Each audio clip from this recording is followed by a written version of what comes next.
A freezing night, a lonely mansion.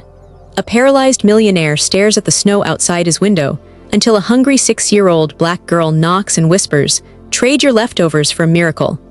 He laughs at her innocence, but what happens next will shake his entire world and the world watching him.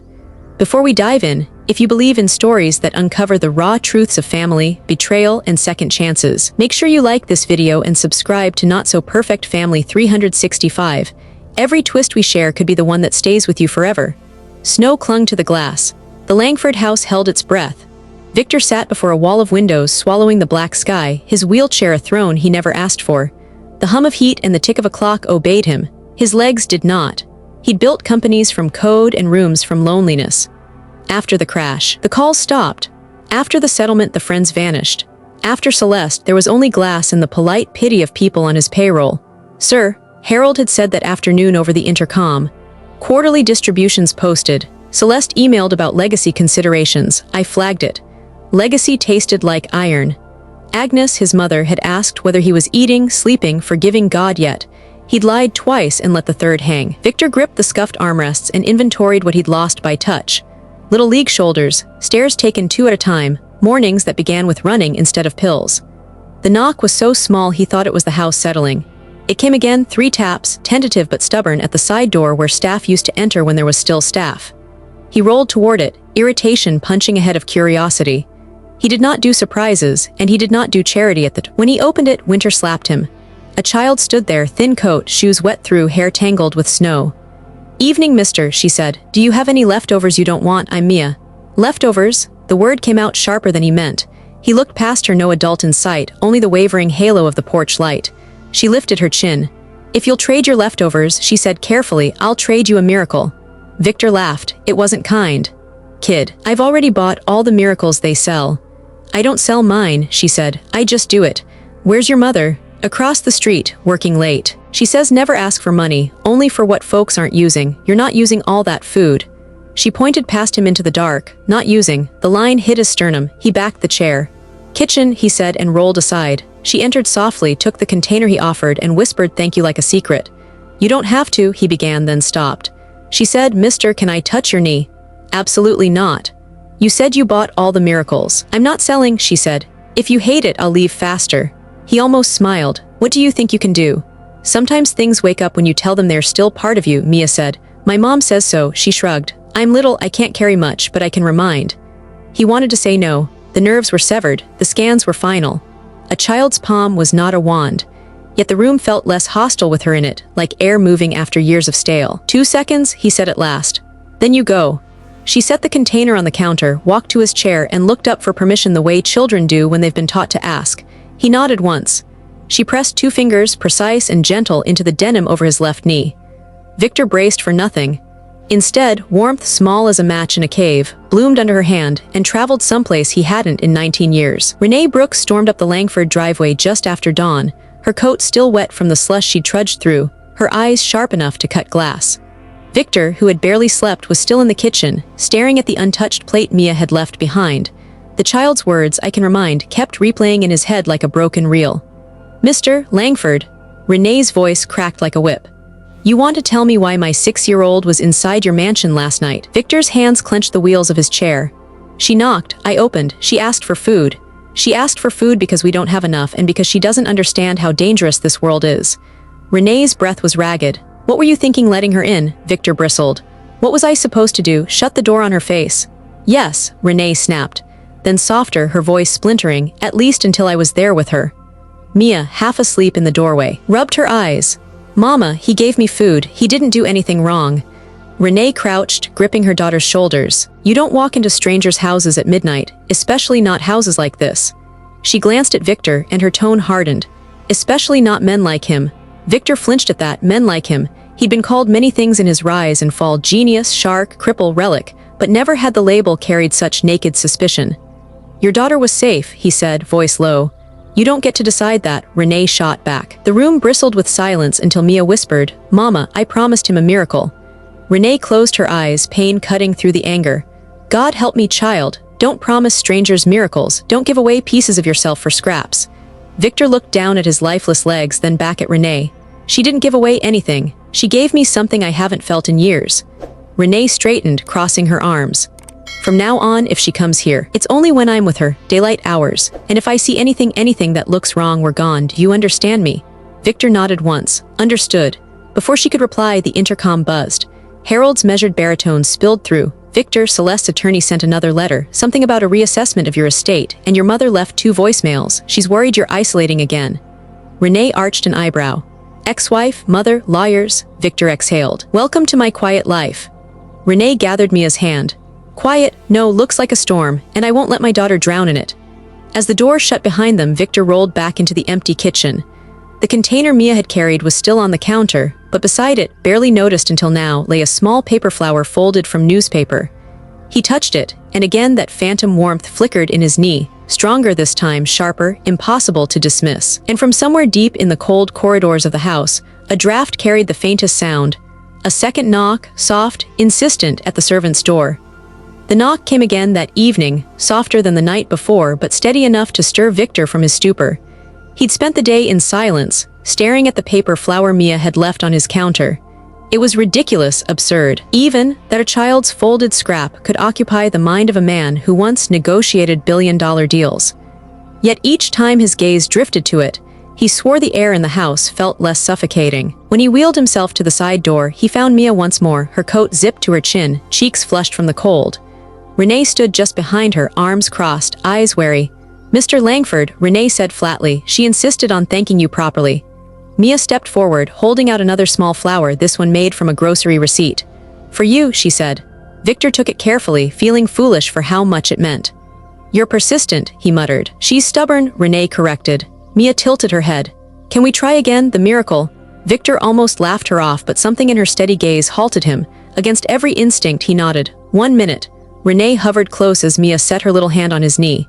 Victor braced himself for nothing, but then like a whisper of static something shifted. A faint tingling shot down to his toes. He gasped, jerking in his chair. What? Renee demanded. Victor's eyes widened. I felt that.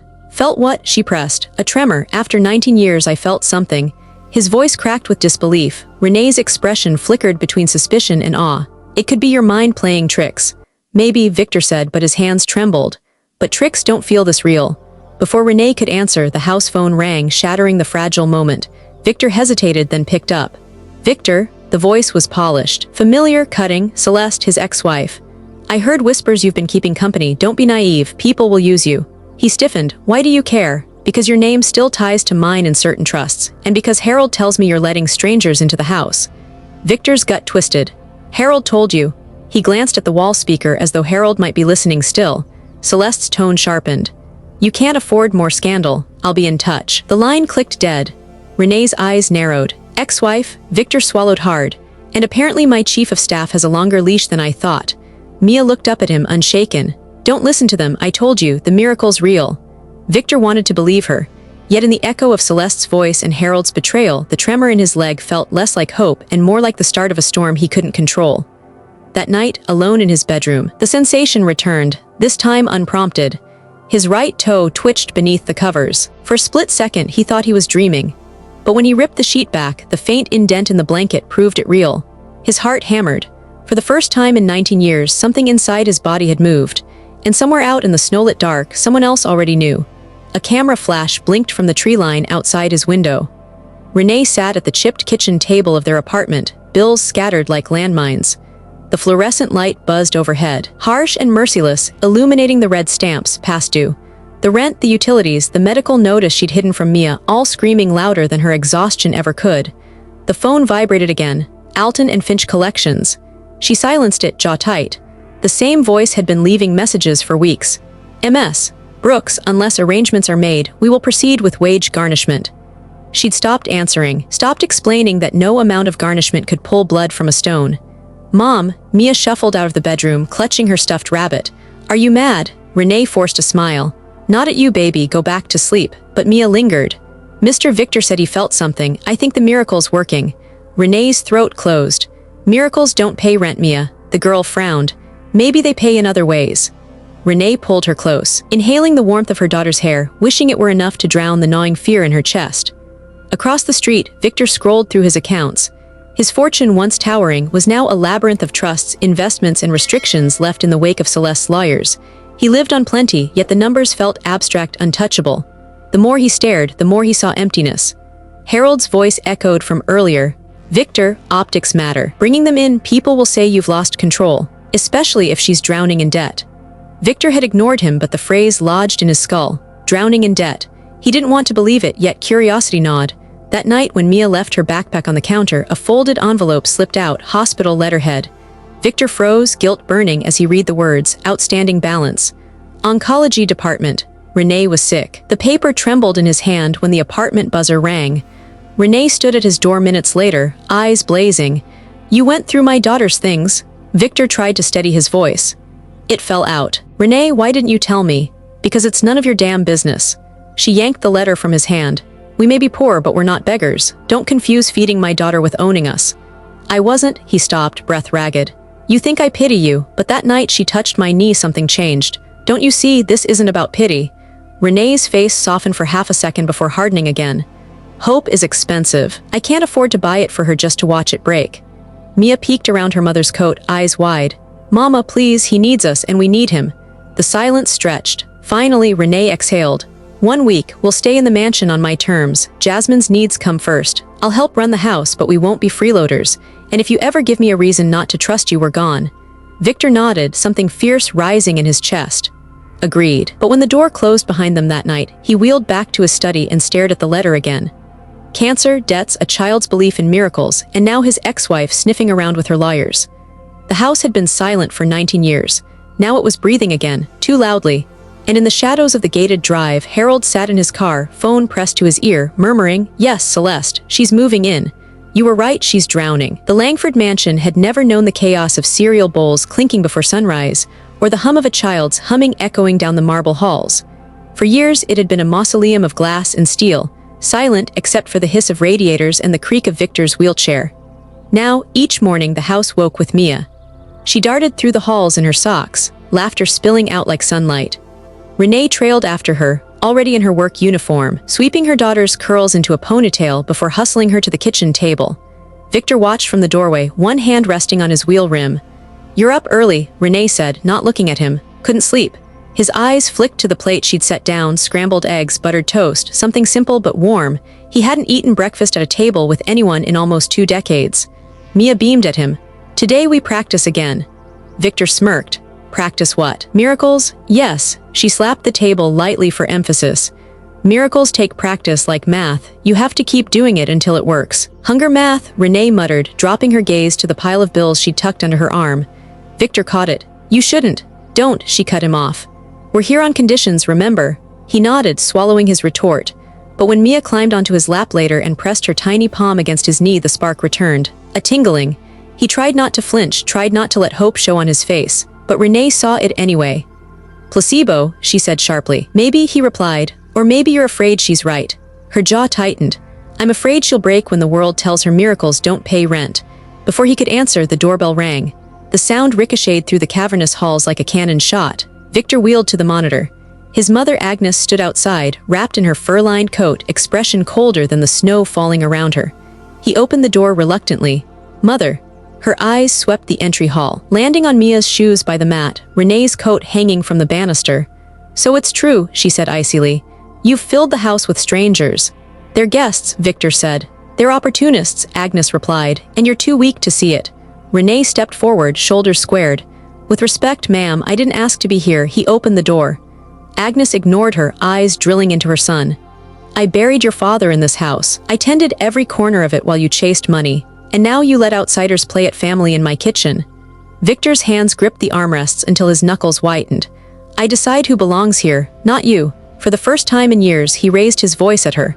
Agnes froze, lips trembling before she turned on her heel. "If you won't protect yourself, I will." The door slammed, shaking the frame. Later that night, Victor passed his study and noticed the desk drawer ajar. Papers disturbed, his mother's scent of lavender lingering in the air. A folded card lay on top. He opened it, pulse quickening. Inside, in her tidy script, were 3 words that chilled him more than the snow outside: "Private investigator hired." Victor rolled into his study the next morning and found Harold already there, tie knotted with military precision, posture stiff as a soldier on parade. He had let himself in, as he always did. The chief of staff who'd once run Victor's empire now ran Victor's isolation, right down to the grocery lists and investment updates. "You look tired," Harold said without greeting, sliding a manila folder across the desk.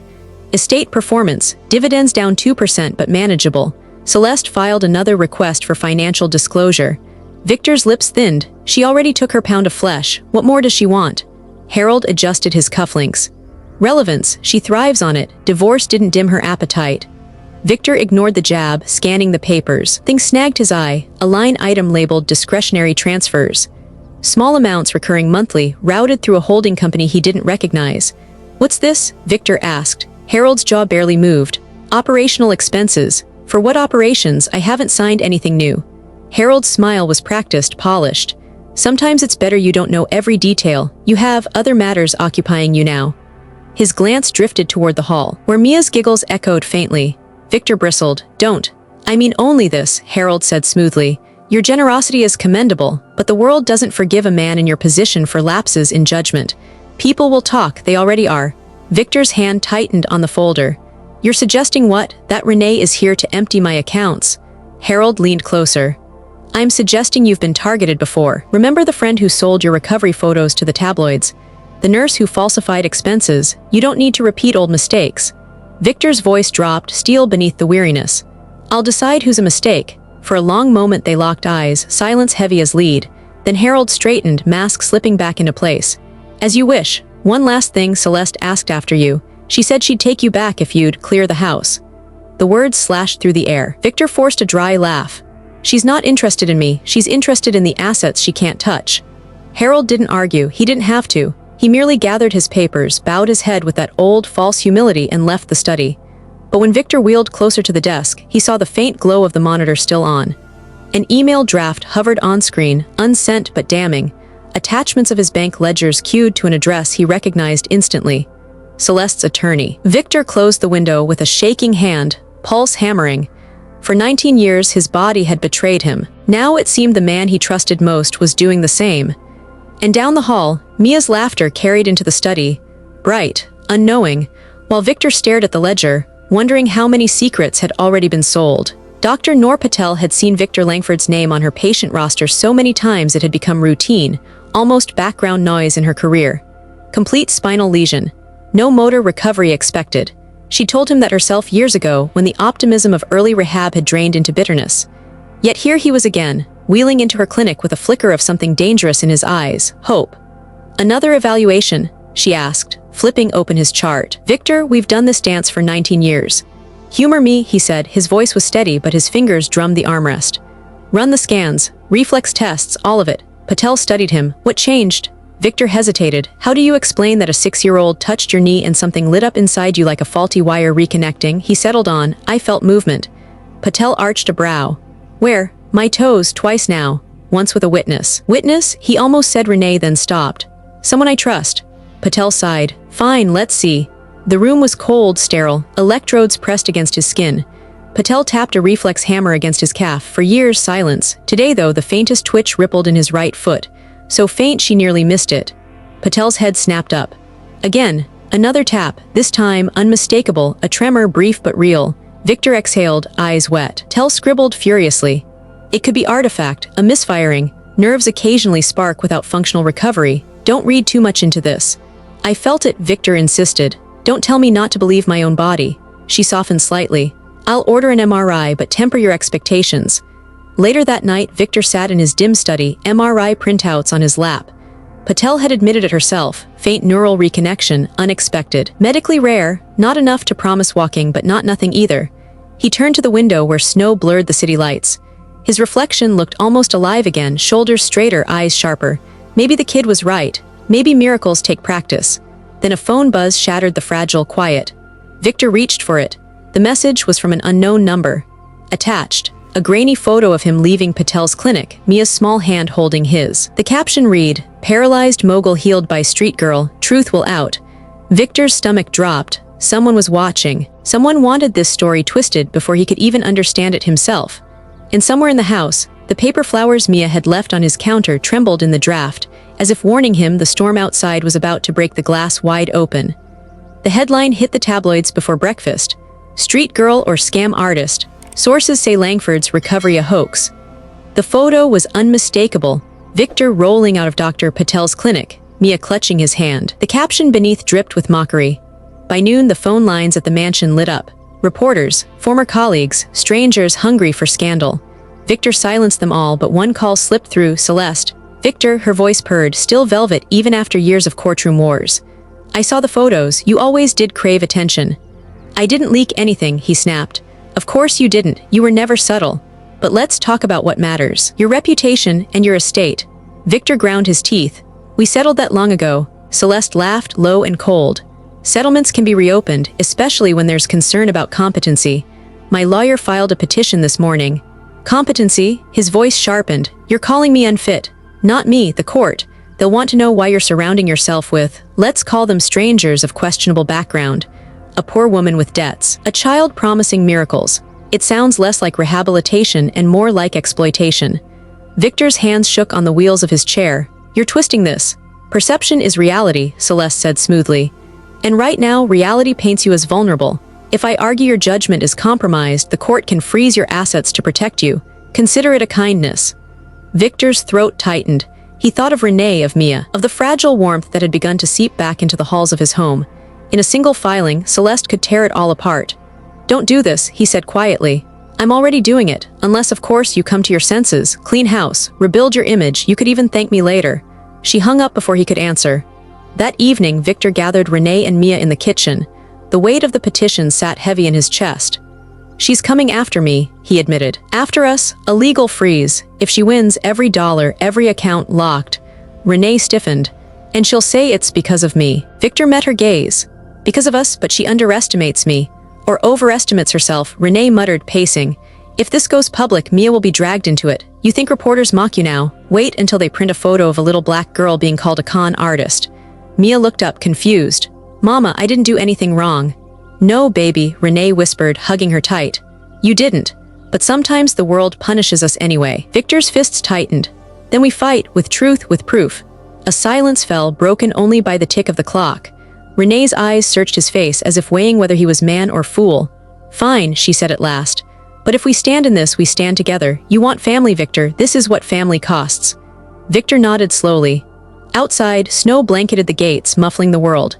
But inside, the house seemed to vibrate with a new sound, not laughter this time, the quiet, unyielding resolve of people who knew the fight was coming. And far away, in a law office lit by city lights, Celeste signed the petition with a smile, her pen cutting the page like a blade. Agnes Langford never entered her son's home without command, but this time she swept through the mansion as though reclaiming lost territory. Her heels struck the marble floor, echoing against the high ceilings, her fur-lined coat shedding snowflakes that melted into dark stains. She didn't wait for Victor's greeting. She went straight to the kitchen. There she froze. Renee was kneading dough at the counter, sleeves rolled, hair tied back. The smell of yeast and cinnamon hung in the air. Mia perched on a stool, drawing flowers on scrap paper. It was the kind of domestic scene Agnes hadn't witnessed in her son's house since before the accident. Warm, alive, ordinary. Mrs. Langford, Renee said without looking up. I thought you might come. Agnes bristled. I wanted to see for myself. Rumors multiply when truth hides. Victor rolled in, tension in his shoulders. Mother, you could have called. She ignored him, her eyes tracked Mia's sketchbook. So the child settled in already. Mia looked up with a shy grin. Want to see? It's our house with flowers. Mr. Victor says the halls need them. Agnes's throat tightened before she caught herself. Pretty, she muttered. Then, regaining her steel, she turned on her son. Do you understand what Celeste is doing? She's sharpening knives in court while you're baking pastries. Victor's jaw tightened. I'm not hiding anymore. Agnes's gaze lingered on Renee's hands, firm and practiced. She opened her mouth to speak, then stopped. The memory came unbidden. Nights after Victor's accident when she'd sat in this very kitchen, begging him to eat, to speak, to live. Back then, silence had been her only answer. Now, here was a woman coaxing life into her son's house with nothing more than flour and patience. Later, alone in the study, Agnes opened her leather satchel. She laid out papers she hadn't shown anyone, financial statements, wire transfers, small sums funneling from Victor's accounts into obscure shells. She'd asked a friend at the bank to trace them. The trail ended at an encrypted mailbox. One name appeared again and again, Harold R. Kent. Her pulse quickened. Harold, the man who'd sat beside her through Victor's darkest years, who had insisted he was family. She could hear his voice still. "Everything I do, Agnes, I do for him." But here were the ledgers, whispering betrayal in neat columns.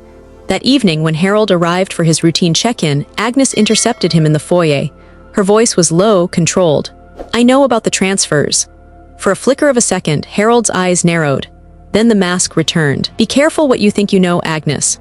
This family's reputation is fragile. Some truths are better buried." Her spine stiffened. "You've been bleeding my son's accounts and feeding Celeste. Admit it." Harold leaned close, his cologne sharp, his words sharper. "If you expose me, Agnes, I'll expose him." The papers would love to hear how a paralyzed recluse let a penniless woman and her daughter move in, how miracles suddenly appeared when his accounts began to empty. Who do you think the world will believe? Agnes's breath caught. For the first time in years, she felt small in her own son's house. "You wouldn't dare," she whispered. Harold's smile was cold, unyielding. "I already have." He brushed past her, leaving the faint smell of smoke and ink in his wake. Agnes remained in the foyer, the ledgers trembling in her hands. For all her warnings, for all her doubts about Renee, she now knew the real betrayal had been sitting at her son's side all along. And upstairs, Victor's study door creaked open. He had heard enough of the exchange to know the fortress he thought Harold protected was already crumbling from within. Priscilla Hale lit her cigarette with the calmness of a queen about to hold court. Her parlor, red velvet chairs, portraits of dead husbands, and a chandelier that had seen better decades, buzzed with the clipped voices of Langford neighborhood royalty. Lawyers' wives, retired bankers, women who'd made cruelty into a pastime. "They say she cooks in his kitchen," Priscilla sneered, blowing smoke toward the ceiling. A woman from across the street. Can you imagine? Bread rising where Alina Langford once arranged crystal. A ripple of laughter followed. And the child, another chimed in. "Offering miracles, what is this, a charity pageant?" Priscilla tapped ash into her cut glass bowl. "Mark my words, Victor is being played. He always was too sentimental beneath that arrogance." The gathering went on like this, barbs disguised as wit, poison passed around like hors d'oeuvres. But none of them noticed the young man near the back. Phone angled discreetly, recording every word. By midnight, the video was online. High society tears down paralyzed mogul. Within hours, it exploded across social media. The world that once worshipped the Langford address was laughing, not at Victor, but at the women clawing his name. Priscilla's shrill beggars in the kitchen, replayed in meme after meme, remixed to music, captioned with scorn. By morning, reporters camped outside her gate, shoving microphones in her face. "Mrs. Hale, do you stand by your comments? Do you believe poor families don't deserve dignity?" Her polished smile cracked, then collapsed into fury. Across the street, Victor sat by the window, watching the circus unfold. For the first time in weeks, the arrows weren't aimed directly at him. Renee stood behind him, arms folded. "They finally turned on each other," she murmured. Mia pressed her nose to the glass. "Is it bad to laugh?" Victor shook his head, lips twitching. Not this time, but the relief was short-lived. That afternoon, a sleek car pulled up to the Langford gate. Out stepped Sophia Klein, his former housekeeper, pearls tight around her throat. She'd raised him almost as much as Agnes had, stayed through the accident, left only when the bitterness became unbearable. She didn't come inside. She handed a manila envelope to the process server waiting at her side. Victor opened it at the kitchen table, Renee at his shoulder. The affidavit inside froze his blood. "I, Sophia Klein, testify that Renee Brooks interferes with Mr. Langford's medications, manipulates his household, and exerts undue influence for financial gain." Renee's face drained. "She's lying." Victor's hands shook as he traced Sophia's signature, neat and familiar. Betrayal pressed down heavier than the wheelchair ever had. Mia's small voice broke the silence. "Mr. Victor, does this mean no more miracles?" Victor couldn't answer. The cinnamon-scented warmth of his home felt like it had curdled into smoke. And out beyond the iron gates, the neighbors who had mocked, jeered, and filmed now had a new spectacle to feed on, this time armed with sworn testimony. The kitchen smelled of cinnamon again, but this time no one touched the rolls cooling on the counter. Renee sat rigid, arms folded, her eyes burning into the affidavit Victor had placed between them. "As I tamper with your meds," Renee's voice cracked, incredulous. "I won't even touch the pill tray without you watching, you know that." Victor rubbed his temple, head pounding. "I know, but in court, truth isn't enough. Sophia's signature carries weight. She was here for decades. People trust her." Mia fidgeted at the table, tracing circles into the condensation on her glass. "She doesn't trust us." "No, baby," Renee murmured, pulling her close. She never did. The following morning, a compliance officer arrived unannounced. A tall man in a gray suit with a clipboard, he swept through the mansion like he owned it. "Court order," he barked. Inventory of prescriptions, verification of administration. Victor wheeled beside him, fury simmering. You'll find everything in order. The officer opened the cabinet. Rows of blister packs gleamed under the harsh kitchen light. He began counting.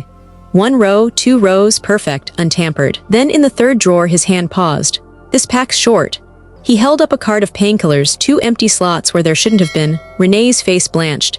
That's impossible, I've never. Victor grabbed the pack, examining it. The foil was jagged, uneven. His stomach turned. Someone had cut into it. The officer scribbled notes. Irregularities will be filed with the court. When he left, the silence was heavier than the snow piling outside. Renee clutched the counter for balance. They planted it. Someone planted it. Victor's mind spun. Harold's smooth words echoed. You've been targeted before. Don't repeat old mistakes. He remembered the open email window, the hidden transfers. Rage knifed through his chest. Harold, Victor muttered. It had to be Harold. Renee shook her head, tears streaking. Or Sophia herself, doesn't matter. Either way, I'll be painted the villain. Victor rolled closer, taking her trembling hand. Not while I'm breathing. But even as he said it, a cruel thought pierced him. What if they've already won? That night, long after Renee and Mia had gone to bed, Victor sat alone in the study. The blister pack lay under the desk lamp, foil catching the light. His reflection glared back at him from the polished surface, angry, helpless, tired. Then, almost without warning, a strange sensation pulsed in his calf. A dull ache, followed by a flicker of motion. He yanked back the blanket. His foot twitched clearer, stronger than before. Exhaled a sharp laugh, half disbelief, half terror. A miracle right when the world was determined to call it fraud. And in the silence, with snow scratching against the window panes, he realized the cruelest truth. The stronger his body grew, the more dangerous the fight outside these walls would become. The hospital lights buzzed faintly, sterile and unkind, as Victor was wheeled into the testing room. A half-circle of observers gathered, Dr. Patel, 2 residents with clipboards, and a compliance officer still carrying the shadow of suspicion from the pill audit. Renee sat on a plastic chair by the wall, her shoulders squared, jaw locked, as though she were on trial too. Mia clutched her stuffed rabbit, eyes fixed on Victor like he was about to climb Mount Everest. Standard reflex sequence, Dr. Patel announced, her tone flat, but her eyes betrayed a flicker of curiosity. Victor's heart hammered as electrodes clung to his calves. For years, this ritual had meant humiliation, silence where movement should be, charts with nothing but flat lines. He braced himself. The hammer tapped his shin. For a moment, nothing, then a faint jerk, barely visible but real. Gasps rippled through the room. Again, Patel ordered. The hammer tapped the other leg. This time, the twitch was stronger, enough to make the monitor beep. Victor's throat closed. He looked at Renee, her eyes were wide. Tears she refused to let fall, trembling on her lashes. Mr. Langford, Patel said carefully, I'm documenting measurable motor activity. That should be impossible. Impossible doesn't mean nothing, Victor whispered, his voice hoarse. Mia scrambled off her chair, nearly tripping over her rabbit. See, Mama, the miracle's real, I told you. The compliance officer coughed. Could still be psychological, suggestion, will need extended monitoring. Patel shot him a sharp look. Placebos don't alter nerve conduction. Victor closed his eyes, letting the weight of the moment sink in. For the first time in 19 years, he wasn't just a man trapped in a chair. He was a man on the edge of standing. That evening, back at the mansion, Renee brewed tea in silence while Victor sat at the kitchen table with Mia curled against his arm. The house seemed to hum with something new, possibility. But his phone buzzed, vibrating across the table. An anonymous text. One photo, Victor in the hospital bed, electrodes strapped to his legs, Mia visible in the corner of the frame. Captioned, miracle or manipulation, you decide. His chest went cold. Someone inside the hospital had leaked it. He glanced toward the darkened study, the memory of Harold's unsent email burning in his mind. If the world believed, he might be free. If they didn't, Mia and Renee would be destroyed. And as snow began to fall again outside, Victor knew the storm wasn't coming. It was already here, hammering at his glass walls. The mansion was quieter than usual, the kind of silence that hummed with suspicion. Renee folded laundry in the upstairs storage room, the steady rhythm of fabric snapping against her palms the only sound. She was about to leave when voices drifted in from the back garden. She froze, clutching a towel. The window was cracked open just enough for words to slip through. Harold's voice, low and deliberate. I told you, Diana, she isn't as innocent as she looks. First she moved in under the pretense of food scraps, and now she's in his accounts. If you need more ammunition, I'll keep feeding it to your lawyer. Renee's blood ran cold. She pressed closer, breath shallow. Good, Diana's voice replied, tinny through the speakerphone. The judge will eat that alive. Keep him isolated, make him doubt her. By the time we're done, they'll be gone. Renee's hands shook so violently the folded towels slipped to the floor. She bit her lip until the copper taste of blood filled her mouth. That night, after Mia was asleep, Renee found Harold in the kitchen wiping down the counters with his usual precision. She stepped into the doorway, fists clenched. "Why?" Her voice trembled but sharp. "Why tell lies about me and my daughter? Why sell us to Diana?" Harold didn't flinch. He set the rag down slowly. "Because you don't belong here." Renee's jaw tightened. "And who decides that? You." "I've given my life to protecting this family," Harold said coldly. "I stood guard when your kind would have been turned away at the gate without a second thought. You think you've earned a place here because you stir a pot of soup and smile at him. You're temporary, like everyone else." Renee's nails dug crescents into her palms. "You don't protect him. You control him. You bleed his accounts while calling it loyalty." Something flickered in Harold's eyes, surprise, then anger. "Careful, Ms. Brooks, you're treading in waters deeper than you know." "What I know," she shot back, voice rising, "is that you've built your whole life feeding off his silence. But he's not silent anymore." The words had barely left her mouth when Victor's voice cut in from the doorway. "What's going on?" Both turned. He sat there, pale but fierce, eyes darting between them. "Tell him," Renee demanded, tears burning her cheeks. "Tell him how you've been selling him to Diana piece by piece." Victor's stomach lurched. Harold's jaw tightened. "I've done what was necessary to protect the Langford name. Your weakness made it easy for vultures to circle. I simply managed it." Victor's breath came fast, chest heaving. "Managed it?" His voice dropped to a ragged whisper. "You sold me out." The silence between them was heavier than stone. Harold's gaze hardened, a man daring him to choose. And for the first time in years, Victor did. "Get out," he said, voice cutting. "Effective immediately." Harold's face twitched, disbelief cracking his composure. "You'll regret this, Victor. Courts love tidy villains, and I'll make sure it's you." He shoved past, slamming the door so hard the windows rattled. Renee sank into a chair, tears spilling freely.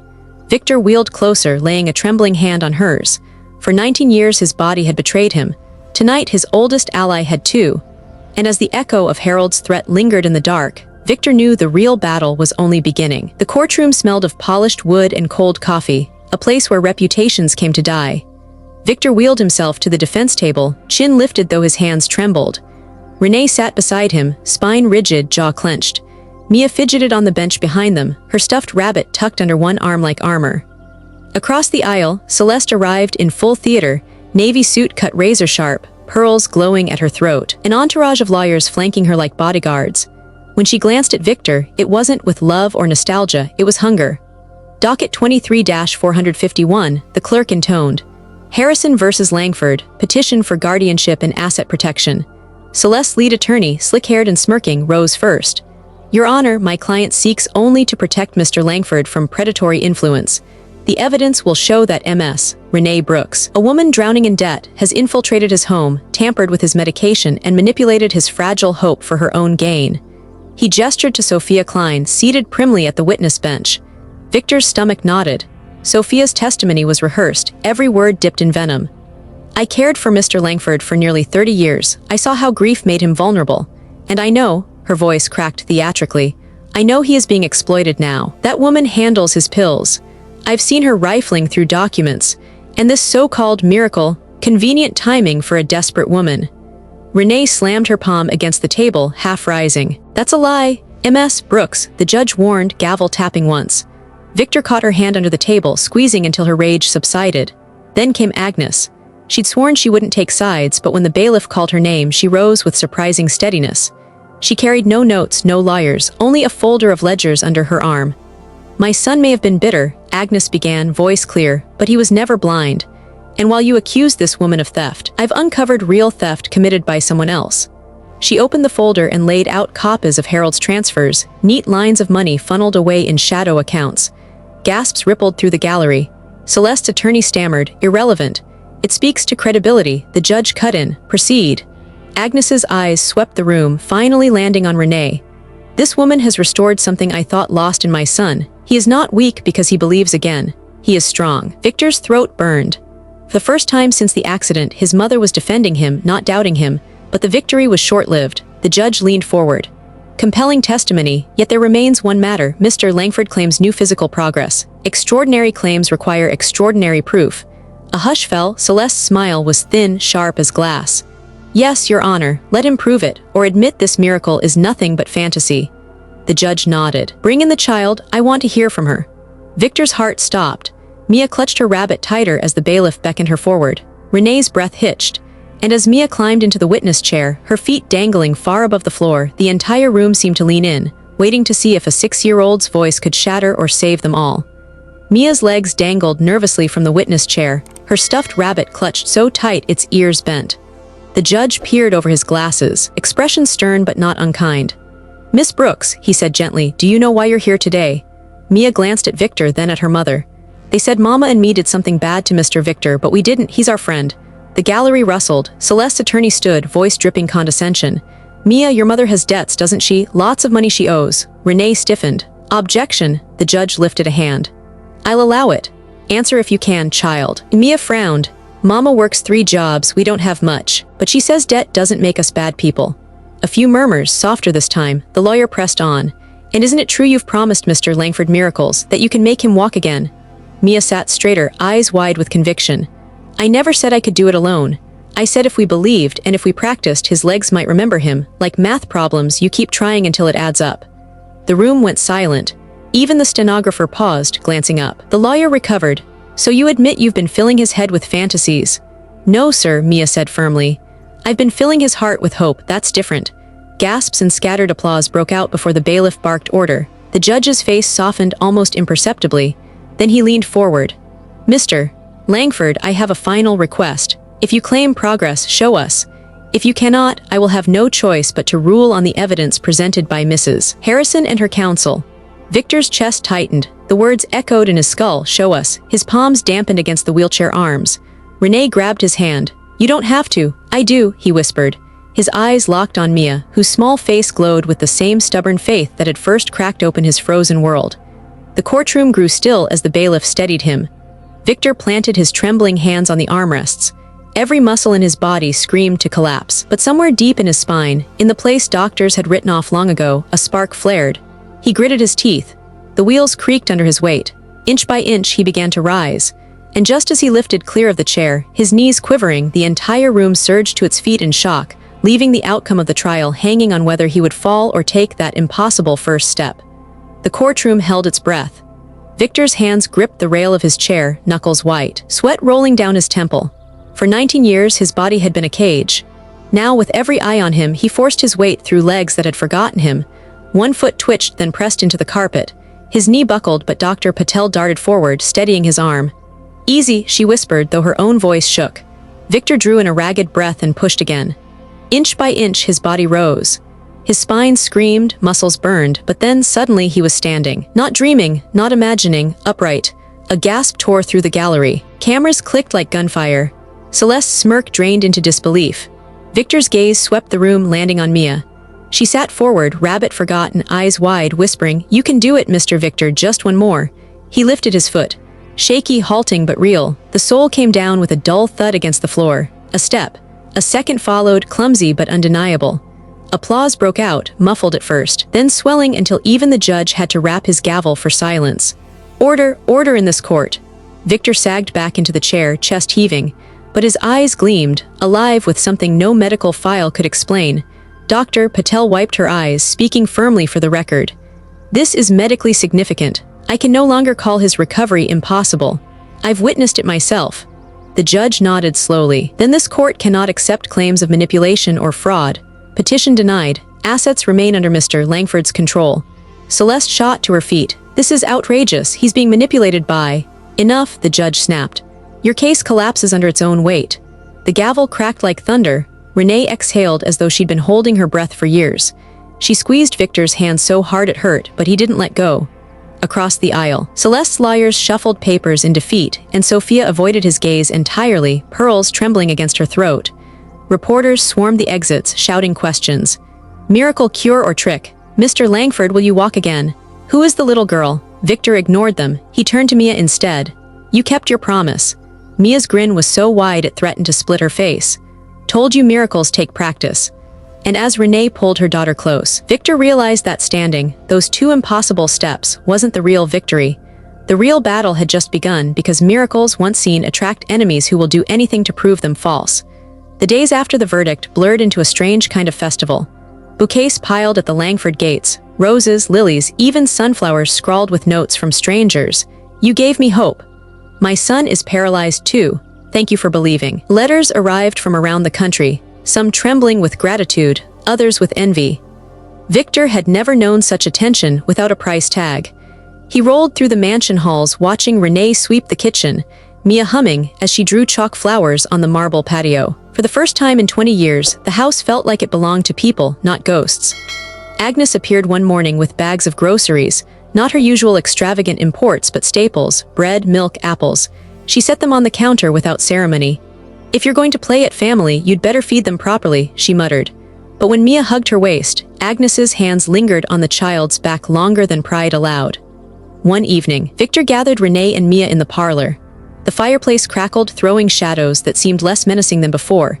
He looked at Renee, then at the small girl who had cracked open his frozen world, and finally at his mother, perched stiffly in her armchair but listening. I've been many things, Victor began slowly. A builder, a coward, a prisoner. But for the first time, I want to be something I've never dared, part of a family again. Renee's brows furrowed. Victor, let me finish. His hands trembled on the wheel rims. You came here out of desperation. I opened the door out of boredom. Somehow, in all that mess, I found a reason to live again. I don't want that reason to walk out when the storm quiets. He pushed himself forward, bracing against the arms of the chair. With effort, with pain, he stood. Renee's breath caught as he fumbled in his pocket. Then, before the firelight, he dropped to one knee, not a collapse this time, but deliberate. Renee Brooks, he said, voice raw. I love you, not because you pitied me, not because you healed me, but because you saved me from myself. Will you marry me? For a moment, the world froze. Mia squealed, covering her mouth with both hands. Agnes's eyes glistened despite herself. Renee pressed her palms to her cheeks, speechless. Victor, we've barely begun. There's still debt, still whispers, still the whole damn world ready to tear us apart. He met her gaze, unwavering. Then let's face it together, I'm not asking for perfect, I'm asking for us. Silence. Then a single tear slipped down her cheek as she whispered, yes. Mia threw herself at them, knocking Victor slightly off balance, but he laughed, the sound rusty but real. In that moment, the mansion no longer felt like a fortress or a prison. It felt like a home. Yet even as laughter filled the room, shadows gathered outside. A black car idled just beyond the gates, its windows dark. Inside, Celeste sat with Harold, their faces carved from stone. She said yes, Harold muttered, disgust curling his lip. Celeste's eyes narrowed. Then we ruined the wedding. The engagement news spread faster than Victor expected. It wasn't a press release. He'd wanted it private, almost sacred. But someone at the courthouse had whispered, and by morning the tabloids screamed, paralyzed mogul marries his caretaker, miracle or manipulation continues. Reporters camped outside the mansion gates again. Paparazzi lenses glinted through the trees. Renee couldn't walk Mia to school without flashbulbs burning her face.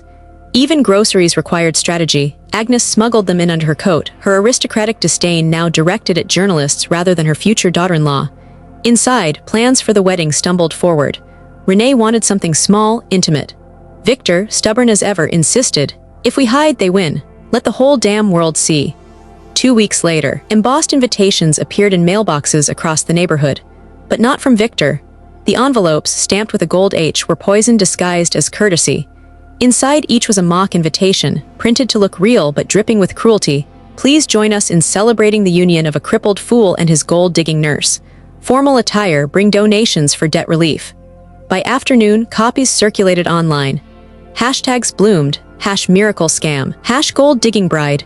Renee found one tacked to the mansion gate. She ripped it down, hands shaking, face pale. They're laughing at us. Victor wheeled to her side, jaw set. Celeste, he growled, or Harold, maybe both. Mia tugged at Renee's sleeve, eyes wide. Mama, don't cry, they don't know us. Mr. Victor knows us. Renee pulled her daughter close, but her voice was brittle. Knowing isn't enough when the world's already judged. That night, Victor summoned Harold to the study. Against Renee's protest, he wanted the confrontation. Harold arrived crisp as ever, not a wrinkle on his suit, carrying his usual leather portfolio. You think I don't recognize your hand in those invitations? Victor's voice trembled with rage. Harold's smile was thin. Prove it. Victor slammed a copy onto the desk. You've been bleeding me for years, whispering to Celeste, and now this. Careful, Harold said smoothly, leaning in. If you force me out, you lose more than an employee. You lose the man who knows every secret of this empire, who signed every backroom deal, who can spin every weakness into fact for the press. Victor's hands curled into fists. Then let me be clear, you're not invited to this wedding, not as staff, not as family, not at all. For the first time, Harold's mask cracked, fury flashing in his eyes. He snapped his portfolio shut, lips curling. Enjoy your little ceremony, Victor, but understand this. A house can't stand on miracles and debt. It collapses. And when it does, I'll be there to pick up the pieces. He stormed out, leaving the mock invitation burning in the fireplace behind him. Victor sat alone, heart pounding as smoke curled upward. He had made his choice. But outside the gates, more envelopes were being opened, more whispers spreading, and the first RSVP arrived, not with congratulations but threats.